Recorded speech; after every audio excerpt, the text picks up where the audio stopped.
O convite que nunca chegou.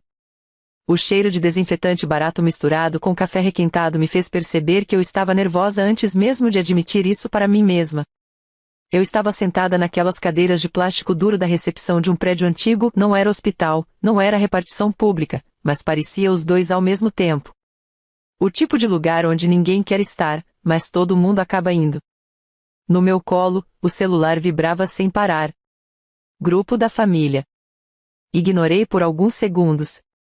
Não porque eu fosse madura, mas porque já conhecia aquele tom invisível das mensagens antes mesmo de abrir. Quando finalmente desbloqueei a tela, li em silêncio. Decidimos fazer algo pequeno para o aniversário da vovó. Nada de emojis. Sempre um sinal. Rolei a conversa para cima. As mensagens anteriores tinham sido animadas demais, minha irmã mandando áudios longos, minha mãe sugerindo decoração, meu pai reclamando do preço do bolo como se aquilo fosse uma ofensa pessoal. Tudo isso, até eu entrar no assunto. Digitei. Que dia vai ser? Posso ajudar em alguma coisa? A resposta veio rápida demais para ser inocente. Então, é melhor você não ir. Não havia pedido de desculpa. Só isso. Seco. Direto. Como quem avisa que acabou o gás. Meu nome é Amélia Torres, eu tinha 36 anos, e naquele dia meu estado emocional podia ser resumido em uma palavra pouco elegante, porém honesta, exausta. Exausta de pisar em ovos. Exausta de sempre ser o elemento complicado da família. Exausta de perceber que, em qualquer mesa, eu era sempre o prato que podia ser retirado sem ninguém notar. Respirei fundo antes de responder. Por quê? 3 pontinhos apareceram. Sumiram. Voltaram. Sumiram de novo. Até que minha mãe escreveu. O namorado da sua irmã acha melhor assim. Ele não se sente confortável. Sorri. Um sorriso curto, sem humor. O tipo de sorriso que só aparece quando você percebe que virou figurante da própria família. Henrique. Esse era o nome do problema. Henrique não era marido. Não era noivo. Não era nada definitivo. Era apenas o homem que minha irmã, Clara, estava namorando havia pouco mais de um ano, tempo suficiente, aparentemente, para decidir quem podia ou não aparecer em aniversários de família. Henrique trabalhava com a consultoria estratégica. O que, traduzido, significava que ele falava bonito, usava sapatos caros e sempre tinha opiniões firmes sobre assuntos que não eram dele. Incluindo eu. Entendo, respondi. E era a verdade. Eu entendia tudo. Entendia que era mais fácil me excluir do que confrontar o desconforto de um homem que mal conhecia minha avó. Entendia que a paz da família sempre dependia de alguém engolir o próprio lugar. E, como de costume, esse alguém era eu. Não discuti. Não liguei. Não fiz drama. Concordei em silêncio. E foi exatamente aí que a história começou a dar errado para eles. Minha avó se chama Eugênia Torres, tinha 65 anos naquele mês e uma lucidez afiada como faca bem cuidada. Ela não gritava, não discutia, não fazia escândalos. Mas observava tudo com uma atenção desconcertante. Ela morava sozinha desde que meu avô se foi, em um apartamento antigo, cheio de móveis que ninguém tinha coragem de trocar. Cada objeto ali tinha uma história, e ela lembrava de todas. Eu era a neta que ligava toda semana. Não por obrigação. Por escolha. Naquela tarde, passei no apartamento dela depois do trabalho. Eu trabalhava como coordenadora administrativa em uma empresa média, rotina pesada, salário digno, poucas regalias. Cheguei cansada, mas determinada. Ela estava sentada à mesa da cozinha, descascando maçãs com uma calma quase provocadora. Você está com essa cara de quem engoliu um sapato, ela disse, sem levantar os olhos. Sentei à frente dela. Vou perder seu aniversário. Ela parou de descascar. Levantou o olhar. Esperou. Resolveram fazer algo pequeno, continuei. E, acharam melhor eu não ir. Ela não perguntou por quê. Ela nunca perguntava o óbvio. Pequeno quanto? Perguntou. Pequeno o suficiente para não caber eu. Ela riu. Uma risada curta, seca, elegante. Sempre gostei de coisas grandes, disse. Principalmente decisões. Foi ali, entre maçãs cortadas e silêncio confortável, que uma ideia começou a tomar forma. Não como vingança. Vingança exige raiva. O que eu senti era algo mais limpo. Clareza. Vó, comecei, hesitante. A senhora já foi para Paris? Ela levantou uma sobrancelha. Não. Mas sempre achei deselegante morrer sem conhecer Paris. Sorri pela primeira vez naquele dia. E se a senhora fosse agora? Ela me encarou por longos segundos. Depois apoiou a faca na mesa. Você está me convidando ou tentando se redimir? Estou convidando. Por quanto tempo? 2 semanas. Ela ficou em silêncio. Pensou. Calculou. Sempre calculava. Seu pai vai surtar. Provavelmente. Sua mãe vai dizer que é exagero. Com certeza. E sua irmã? Vai achar injusto. Minha avó sorriu. Um sorriso lento. Então vamos. O dinheiro não caiu do céu. Eu tinha economias guardadas ao longo de anos. Não porque fosse rica, mas porque sempre fui cuidadosa. Planejava viagens que nunca fazia, adiava prazeres, diziam depois. Aquele era o depois. Eu comprei as passagens. Reservei um hotel simples, porém bem localizado. Organizei tudo com antecedência. Expliquei cada detalhe à minha avó. Nada foi improvisado. Quando a família soube, 2 dias depois, o grupo da família virou um teatro involuntário. Você enlouqueceu? Isso é desnecessário. O aniversário é aqui. Henrique não vai gostar. Minha avó leu as mensagens comigo sentada ao lado dela. Depois me devolveu o celular. Não responda, disse. Quem fala demais sempre perde o controle da própria narrativa. Seguimos em frente. No dia do aniversário dela, enquanto a família montava uma festa simples, bolo médio, decoração discreta, convidados contados, nós estávamos em um avião atravessando o oceano. E eu ainda não tinha ideia do que aquilo causaria quando voltássemos. Paris não foi feita para pedir licença. Paris nos recebeu com uma garoa fina, elegante, dessas que não molham de verdade, só avisam que você entrou em outro ritmo. Minha avó, Eugênia, desceu do avião com o casaco alinhado, a bolsa firme no braço e um sorriso que eu não via havia anos. Não era empolgação infantil. Era algo mais perigoso para quem a subestimava. Era liberdade.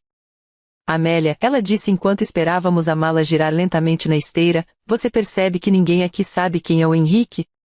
Sorri. É libertador, não é? É educativo. Nosso hotel ficava em uma rua estreita, com uma padaria na esquina que parecia existir apenas para provar que manteiga é um argumento válido em qualquer discussão. O quarto não era luxuoso, mas era limpo, silencioso e tinha uma janela que dava para um prédio antigo com varandas cheias de plantas desorganizadas. Na primeira manhã, minha avó acordou antes de mim. Quando levantei, ela já estava sentada à pequena mesa do quarto, café servido, pão cortado, celular na mão. Bom dia, disse ela. Você tem sinal de internet? Tenho. Por quê? Ela virou a tela para mim. Era o grupo da família. Fotos da festa simples. O bolo. A mesa. A legenda ensaiada, celebrando os 65 anos da nossa rainha. Minha avó inclinou a cabeça. Falta alguma coisa aí. Falta a senhora. Exato. Ela estendeu o celular. Poste você. Hesitei. Tem certeza? Absoluta. Tirei uma foto dela ali mesmo, sentada com o café, luz suave entrando pela janela. Ela não posou. Não pediu filtro. Apenas existiu. Postei com uma legenda simples. Primeiro café da manhã em Paris com a aniversariante. Nada mais. Em menos de 5 minutos, o grupo da família ficou silencioso. Completamente. Minha avó observou a tela. Quando o silêncio vem rápido demais, é porque alguém perdeu o controle. Ela estava certa. Os dias seguintes seguiram um ritmo que parecia feito sob medida para desmontar certezas antigas. Caminhávamos sem pressa. Entrávamos em museus pequenos, ignorados por guias apressados. Sentávamos em praças apenas para observar pessoas discutindo em uma língua que não pediam nossa opinião. Minha avó fazia perguntas. Muitas. Por que ninguém nos apressou hoje? Por que ninguém decidiu por mim? Por que sua mãe sempre fala como se estivesse pedindo permissão para alguém que não está na sala? Essas perguntas não eram acusações. Eram constatações. À noite, eu postava uma foto. Sempre uma. Nunca exagerava. Uma xícara de chocolate quente. Um banco de praça. Minha avó rindo, com aquele riso discreto que surgia quando ela percebia algo que os outros ainda não tinham notado. A legenda era sempre curta. E o efeito, devastador. Minha irmã, Clara, começou a reagir com emojis que não combinavam com o clima. Corações demais. Sorrisos largos demais. Um entusiasmo que cheirava a desespero. Meu pai mandou mensagem privada. Você está exagerando. Não respondi. Minha mãe tentou outro tom. Henrique está se sentindo mal com isso. Mostrei a mensagem à minha avó. Ele também se sentiu mal quando me excluíram. Ela perguntou, sem elevar a voz. Não. Curioso como o desconforto dele só importa quando está visível. No quinto dia, aconteceu algo curioso. Estávamos sentadas em um pequeno restaurante, desses em que o garçom parece julgar sua escolha de prato, quando minha avó largou o talher e me encarou. Eles acham que eu não vejo, disse. Quem? Todos eles. Ela bebeu um gole de água. Acham que envelhecer é perder autonomia. Que eu devia agradecer qualquer migalha de atenção. Que eu não mudaria nada porque já está tudo decidido. Ela apoiou as mãos na mesa. Amélia, você sabe onde está meu testamento? Engoli em seco. Sei. No cofre do cartório. O mesmo de sempre. E você sabe quem foi comigo quando assinei aquele documento? Seu filho. Meu pai. Exato. Ela sorriu, sem humor. Talvez esteja na hora de alguém ir comigo de novo. O restaurante continuou funcionando normalmente ao nosso redor, mas eu senti como se alguém tivesse abaixado o volume do mundo. A senhora quer dizer? Quero dizer que decisões grandes não se anunciam. Se executam. No oitavo dia, Henrique cometeu o primeiro erro visível. Comentou em uma das minhas fotos. Um comentário público.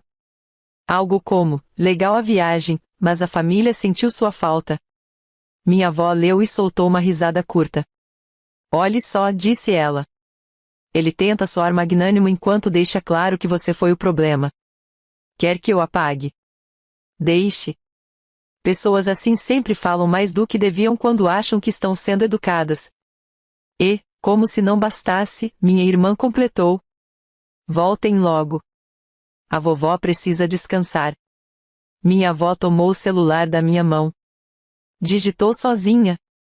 Estou descansando muito bem. Obrigada pela preocupação. Nada mais. O grupo explodiu em mensagens privadas depois disso. Minha mãe ligou. Meu pai mandou áudios longos. Clara chorou em mensagens que terminavam sempre com, você não entende. Minha avó desligou o telefone no meio da ligação do meu pai. Ele nunca escuta quando fala, disse. Só quando perde algo. Na segunda semana, Paris já não era mais cenário. Era catalisador. Minha avó caminhava mais ereta. Escolhia restaurantes. Decidia horários. Fazia planos para quando voltasse. Quero rever o advogado, disse uma manhã, enquanto ajeitava o cachecol. E quero você comigo. Por que eu? Porque você não me trata como um móvel antigo. Não houve discurso. Não houve ameaça. Só decisão. E, enquanto isso, do outro lado do oceano, a festa simples já tinha acabado, mas o incômodo só crescia. Henrique começou a faltar em reuniões de família. Clara passou a justificar ausências.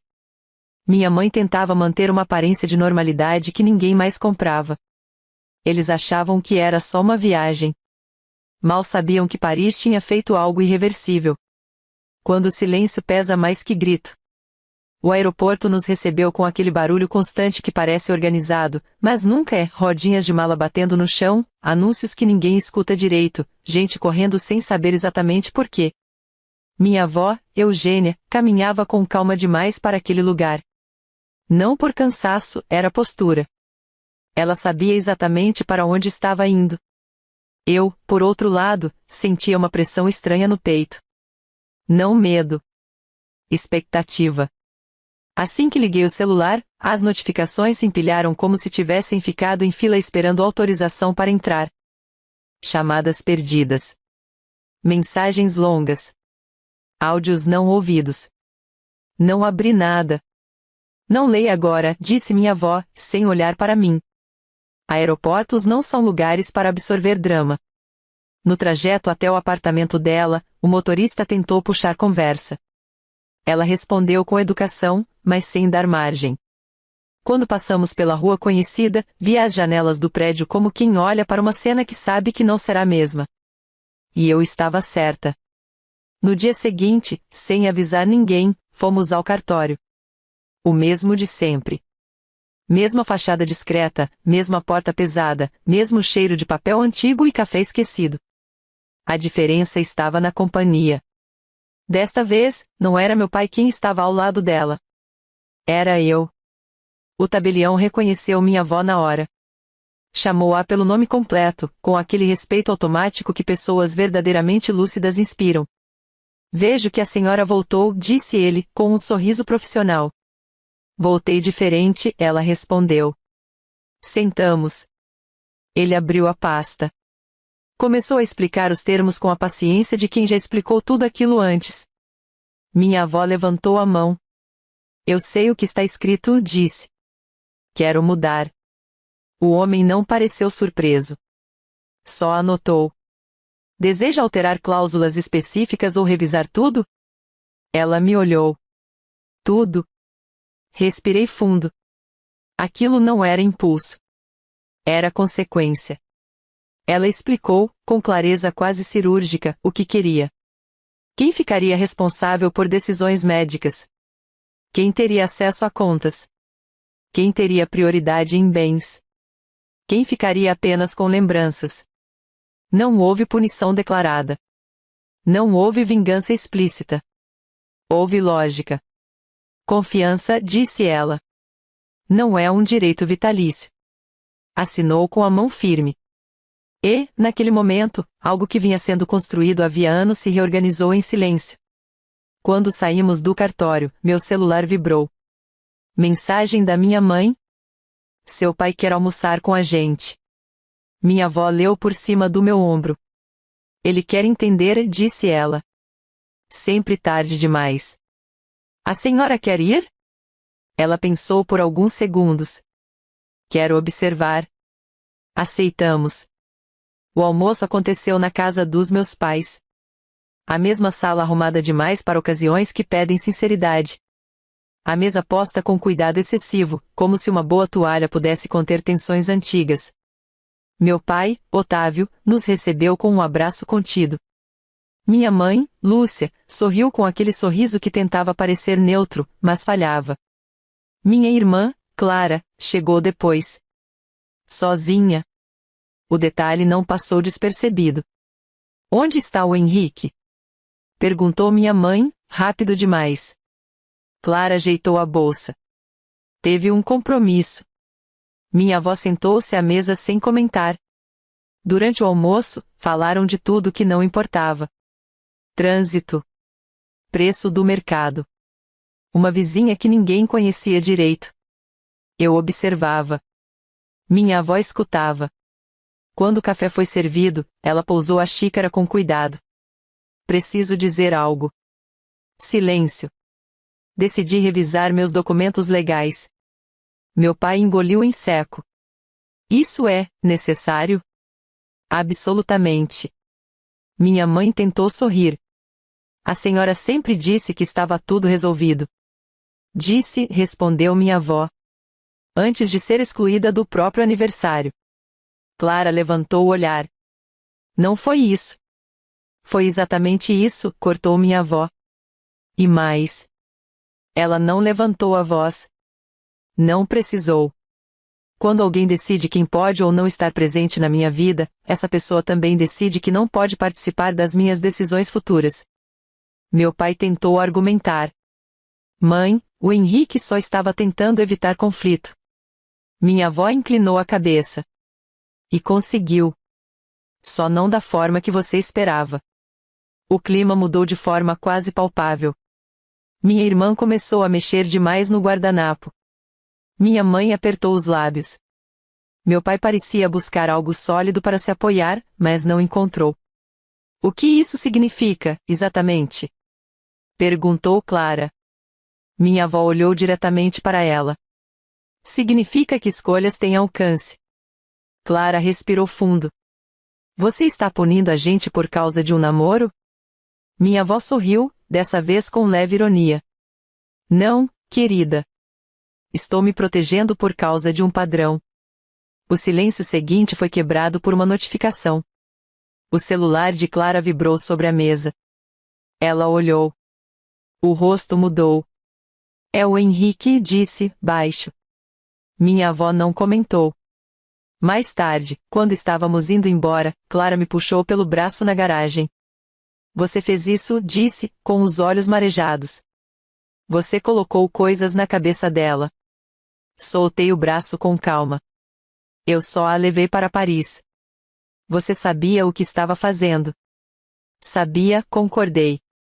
Sabia que respeitar alguém muda tudo. Ela abriu a boca para responder, mas o celular vibrou de novo. Dessa vez, ela atendeu. Não ouvi as palavras, mas vi o tom mudar. A postura cair. O controle escapar.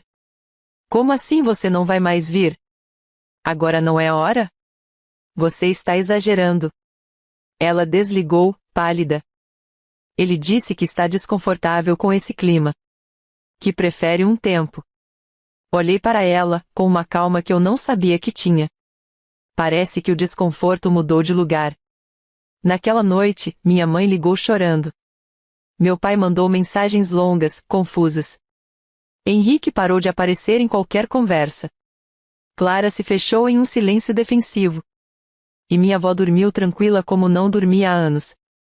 Mas aquilo ainda era só o começo. Porque o que foi decidido no cartório não ficaria escondido por muito tempo. A leitura que ninguém quis ouvir. A convocação chegou numa terça-feira de manhã, daquelas que começam comuns demais para carregar algo sério. Minha avó ligou cedo. Não perguntou se eu estava ocupada. Apenas avisou. Sexta-feira. Cartório. 10 horas. Aconteceu alguma coisa? Aconteceu maturidade, respondeu. E ela precisa ser oficializada. Desligou antes que eu pudesse perguntar mais. Naquele mesmo dia, minha mãe ligou 3 vezes. Não atendi. Meu pai mandou mensagens que começavam calmas e terminavam confusas. Clara não disse nada. O silêncio dela, naquela altura, já era barulhento. Sexta-feira chegou com um céu claro demais para o tipo de constrangimento que estava prestes a acontecer. O cartório estava cheio, mas estranhamente organizado. Pessoas esperando assinaturas, reconhecimentos, cópias. A normalidade tornava tudo mais desconcertante. Minha avó chegou pontualmente, elegante como sempre, apoiada em mim mais por escolha do que por necessidade. Meu pai e minha mãe chegaram juntos, tensos, sorrisos mal ensaiados. Clara apareceu sozinha, alguns minutos depois. O namorado dela, Henrique, não estava. O tabelião nos conduziu para uma sala reservada. Uma mesa comprida. Cadeiras alinhadas. Um ambiente feito para evitar emoções, o que, ironicamente, só as amplificava. Vamos ser objetivos, disse o tabelião, com voz neutra. A senhora Eugênia solicitou a leitura das alterações feitas em seu testamento. Meu pai pigarreou. Mãe, isso é mesmo necessário? Minha avó cruzou as mãos sobre a mesa. É inevitável. O homem começou a leitura. Nada teatral. Nada dramático. Apenas palavras firmes, escritas com antecedência. Decisões claras. Responsabilidades redefinidas. Prioridades estabelecidas. A cada parágrafo, a postura do meu pai mudava. Minha mãe apertava a bolsa no colo como se pudesse encontrar ali alguma segurança. Clara começou a balançar a perna. Quando o tabelião chegou à parte central, levantou os olhos. A senhora Eugênia decidiu nomear Amélia Torres como responsável legal por decisões administrativas e patrimoniais futuras, caso necessário. O silêncio que se seguiu não foi curto. Foi pesado. Minha mãe foi a primeira a falar. Mas, isso sempre foi do Otávio. Foi, disse minha avó. Quando eu acreditava que ele me ouvia. Meu pai tentou sorrir. Mãe, isso parece uma reação exagerada. Minha avó inclinou levemente a cabeça. Reações são impulsivas. Isso é resultado. A leitura continuou. Alguns bens permaneceram divididos. Outros tiveram cláusulas alteradas. Nada foi retirado por capricho. Tudo foi redistribuído com base em presença, cuidado e coerência. Quando terminou, ninguém aplaudiu. Ninguém agradeceu. Apenas respiraram, como quem percebe tarde demais que subestimou alguém. Alguma dúvida? Perguntou o tabelião. Clara abriu a boca, fechou, abriu de novo. Isso é por causa do Henrique? Minha avó olhou para ela com uma calma quase pedagógica. Não, Clara. Isso é por causa de você escolher que ele falasse por mim. Clara se levantou. Ele só queria evitar conflito. Evitar conflito não é excluir pessoas, respondeu minha avó. É enfrentá-lo com respeito. Meu pai suspirou fundo. Isso está dividindo a família. Minha avó sorriu, cansada. Não. A família já estava dividida. Só estava confortável fingindo que não. Quando saímos da sala, a tensão nos acompanhou pelo corredor estreito. Algumas pessoas olharam curiosas. Outras fingiram não notar. No estacionamento, Clara finalmente explodiu. Eu perdi tudo por causa disso. Não perdeu, respondi, com firmeza. Você escolheu. Ela apontou o dedo para mim. Você manipulou ela. Minha avó respondeu antes de mim. Não confunda influência com presença. Ela esteve. Você não. Clara ficou muda. Naquela noite, o telefone tocou na casa da minha avó. Era Henrique. Ela atendeu no viva voz, por escolha. Dona Eugênia, eu fiquei sabendo do que aconteceu. Ficou, respondeu ela. Acho que houve um mal-entendido.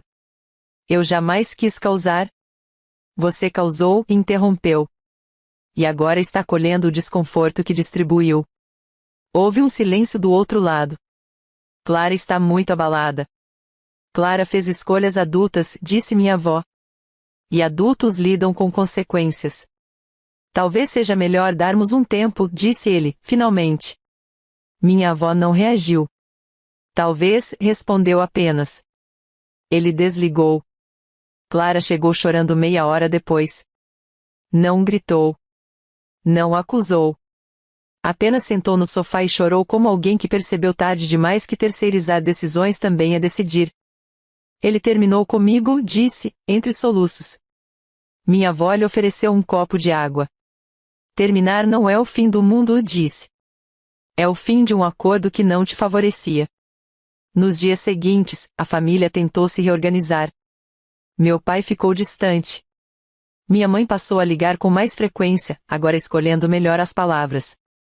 Clara entrou em um silêncio introspectivo, desses que doem mais do que brigas. E minha avó floresceu. Ela passou a decidir horários. Resolver pendências. Planejar coisas pequenas que sempre adiava. Engraçado, disse ela uma tarde. Quando a gente para de pedir permissão, sobra energia. Eu observei. Aprendi. Permaneci. Mas ainda faltava algo. Porque uma mudança daquela magnitude não se encerrava sem um fechamento claro. E ele estava próximo. quando cada um fica com o que construiu. A reunião final não foi convocada por mensagem nem marcada em grupo de família. Foi simples. Minha avó ligou um por um, sem avisar o motivo, sem negociar presença, sem permitir intermediários. Domingo. Almoço aqui. Dizia. Quem quiser vir, venha. Nada mais. Era o tipo de convite que não precisava ser explicado, porque todo mundo sabia que não ir seria pior do que enfrentar. No domingo, cheguei cedo para ajudar. Não porque ela precisasse, mas porque eu queria estar ali desde o começo. A casa dela parecia diferente. Não fisicamente, os móveis eram os mesmos, os quadros no mesmo lugar, mas o ar estava outro. Mais leve. Mais honesto. Minha avó caminhava pela sala decidindo onde cada coisa ficaria, como se aquele espaço finalmente tivesse voltado a obedecer a ela. Não quero mesa grande demais, disse. Mesas grandes escondem quem evita conversa. Arrumamos tudo com cuidado. Nada sofisticado. Nada simbólico demais. Apenas comida bem feita, louça limpa e cadeiras suficientes para quem escolhesse ficar. Minha mãe chegou primeiro, trazendo uma sobremesa exagerada, como sempre fazia quando se sentia insegura. Meu pai veio logo depois, sério, contido, como quem entra em território que já não controla. Clara chegou por último. Sozinha. Sem maquiagem demais. Sem postura defensiva. Apenas cansada. Sentou-se sem dizer nada. Minha avó observou cada um, como quem fecha um ciclo mentalmente antes de falar. Durante o almoço, conversamos sobre coisas simples. O clima não era pesado, era contido. Como se todos soubessem que aquela era a última chance de alinhar expectativas com a realidade. Quando os pratos foram retirados, minha avó não pediu silêncio. Ela apenas começou. Quero deixar algo claro, disse, apoiando as mãos na mesa. Não convoquei vocês para discutir documentos. Meu pai respirou aliviado cedo demais. Convoquei vocês para redefinir papéis. Ela olhou para ele primeiro. Otávio, você sempre achou que cuidar de mim significava decidir por mim. Isso acabou. Ele tentou responder. Mãe, eu só. Não, me interrompeu. Você só escolheu o que era mais confortável para você. Depois olhou para minha mãe. Lúcia, você sempre preferiu a paz aparente à verdade. Isso custou caro. Para mim e para vocês. Minha mãe abaixou os olhos. Eu sei, disse, finalmente. E sei que demorei demais. Minha avó assentiu. Não a absolveu. Apenas registrou. Por fim, virou-se para Clara. E você? Clara levantou o olhar. Eu errei, disse, antes mesmo de ouvir. Eu deixei alguém falar por mim. Eu deixei alguém decidir quem podia estar aqui. Minha avó ficou em silêncio por alguns segundos. Isso foi o mais grave, disse. Não porque me excluiu, mas porque te apagou junto. Clara respirou fundo. Ele terminou comigo porque disse que eu não soube controlar a situação. A voz dela falhou. E eu percebi que, se alguém precisa me controlar, eu já perdi antes. Minha avó estendeu a mão sobre a mesa. Clara segurou. Aprender isso agora ainda é um privilégio, disse ela. Então minha avó fez algo inesperado. Olhou para mim. Amélia, você não ganhou nada disso, disse. Você construiu. Meu pai franziu a testa. Como assim? Ela respondeu com calma. Ela não discutiu. Não exigiu. Não ameaçou. Apenas esteve presente quando ninguém mais quis. Olhou para todos. O que mudei nos documentos reflete isso. Não é punição. É coerência. O silêncio que se seguiu não era mais desconfortável. Era final. Depois do almoço, ninguém ficou muito tempo. Meu pai se despediu com um abraço contido, mas real minha mãe me agradeceu, pela primeira vez sem ironia. Clara me abraçou forte, chorando baixo. Eu achei que perder você não teria consequências, disse. E teve. Teve aprendizado, respondi. Ela assentiu. Quando a porta se fechou, a casa ficou quieta. Minha avó sentou-se na poltrona favorita e suspirou fundo. Engraçado, disse. Passei a vida inteira tentando manter todo mundo confortável. E só fiquei em paz quando parei. Sentei ao lado dela. A senhora está bem? Estou inteira, respondeu. É melhor. Nos meses seguintes, tudo se reorganizou naturalmente. Meu pai passou a ligar antes de decidir qualquer coisa. Minha mãe aprendeu a ouvir sem suavizar tudo. Clara recomeçou, sem pressa, sem alguém ditando o ritmo. E eu continuei presente. Não como heroína. Não como vencedora em um palco. Mas como alguém que escolheu não se retirar quando tentaram me apagar. Minha avó seguiu vivendo do jeito dela. Planejou pequenas viagens. Recebeu amigos. Fez escolhas com leveza. O testamento não foi mais assunto. Porque, no fundo, ele já tinha cumprido sua função. Como eu venci, passo a passo. Eu aceitei o silêncio quando tentaram me excluir. Escolhi presença em vez de confronto. Transformei um afastamento em experiência. Dei espaço para que a verdade aparecesse sem empurrar ninguém. E permaneci quando teria sido mais fácil ir embora. Como eles caíram. Subestimaram constância.